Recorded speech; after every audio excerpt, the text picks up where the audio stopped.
Good morning and welcome. This is just your overview of how to get started in Fusion 360. I'm using a project you guys have done many times as like a guide.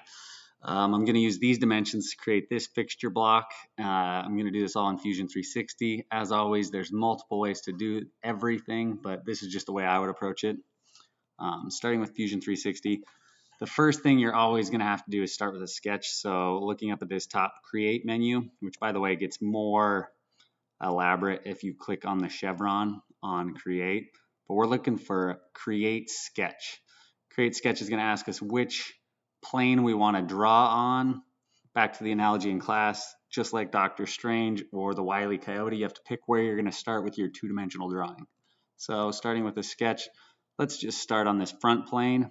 Keep in mind we're now drawing two-dimensionally. I'm going to start with a 2-point rectangle because I am lazy and I don't want to do any extra work. It doesn't matter how big this is, I'm just going to place my rectangle.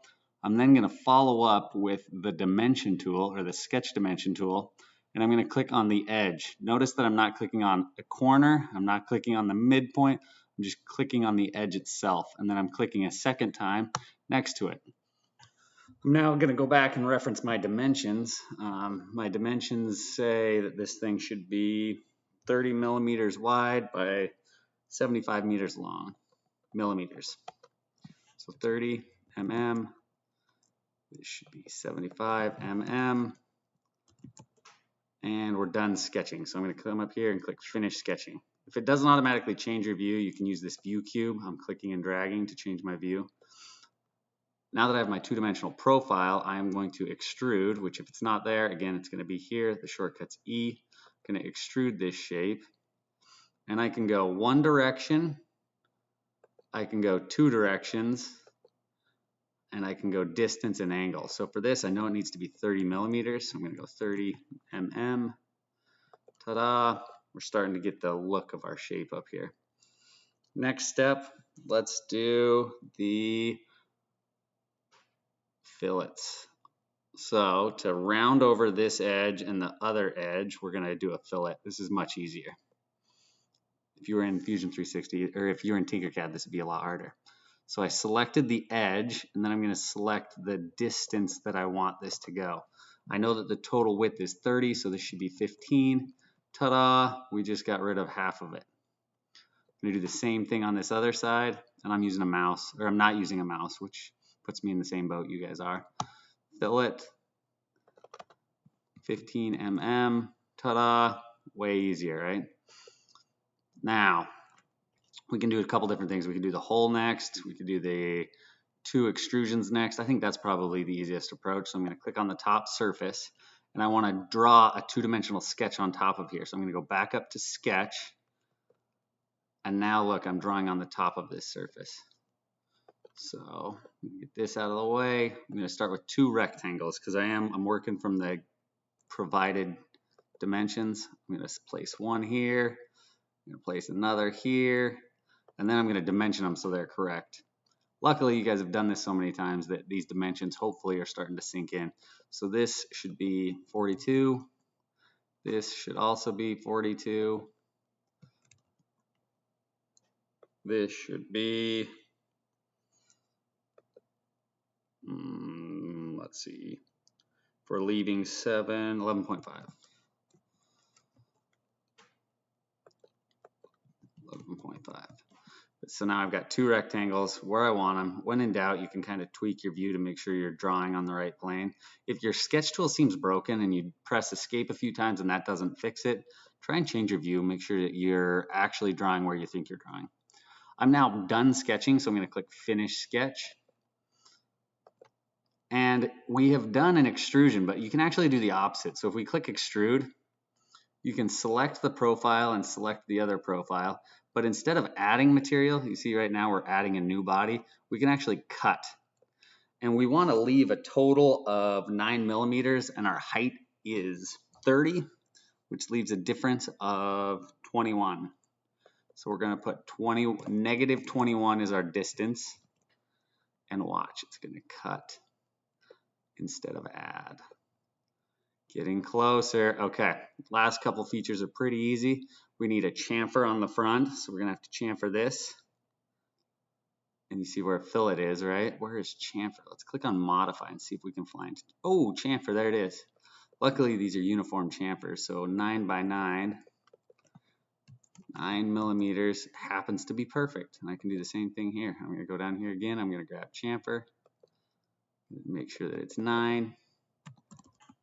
Ta-da, we're getting closer already. Okay.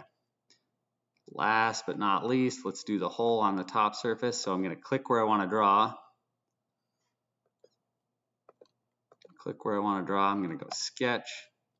And in this case, all I'm going to do is place a point. So I have a spot to put a hole. So I'm going to go point. And if you hover over the perimeter of this, it's going to lock into the center arc, maybe. There it is. Ta-da! Now we have our point for our hole. Just like if you were working in real life, you'd tap before you screw, but here you go. We're now done sketching. I can select that point. I can create a hole. The hole itself it's got a radius of 7.5, which means the diameter is 15, and it should go through all.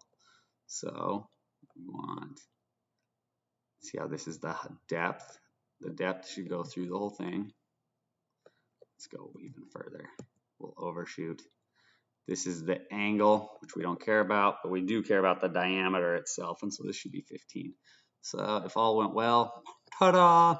All right, last couple steps. We're gonna draw a triangle on this surface and cut off what we don't want. So I select where I wanna draw, I click sketch. This time I'm gonna grab the line tool, I'm gonna lock into this corner, I'm gonna come down, lock into this corner. You cannot extrude a line, so you have to complete your shape, otherwise it won't work. It's like a cookie cutter. You have to have an enclosed profile. So if I did this and there's no gaps, no matter how tiny, I should be able to do an extrude cut on this top portion and it should disappear. So we're going to find out when I exit sketch, maybe finish sketch, and I go to extrude again. I'm going to select the profile, but again, I don't want to add a new body. I want to cut, and I want it to cut the -7. If -7 doesn't get rid of it, I've done something wrong. Ta-da! Magic. Okay, there you go. Last step is to save, take a screenshot, and turn it in. But just like the process of making this, the same additive, subtractive approach can be applied to your current project where you're making random shapes. At the end of this, don't forget to save. We're gonna save it as, in my case, last name, fixture block, save. And if I wanted to 3D print this, I would actually have to have this thing exported. Oh, not that button. We want to export this design, if I can remember how.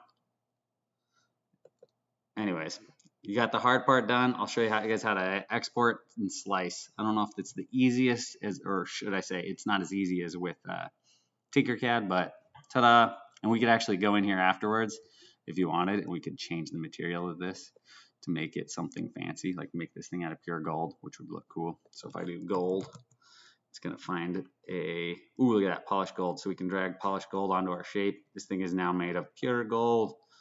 Nice. If you have any questions, let me know, but this should be a good starting point for everybody so you can all get started in Fusion 360.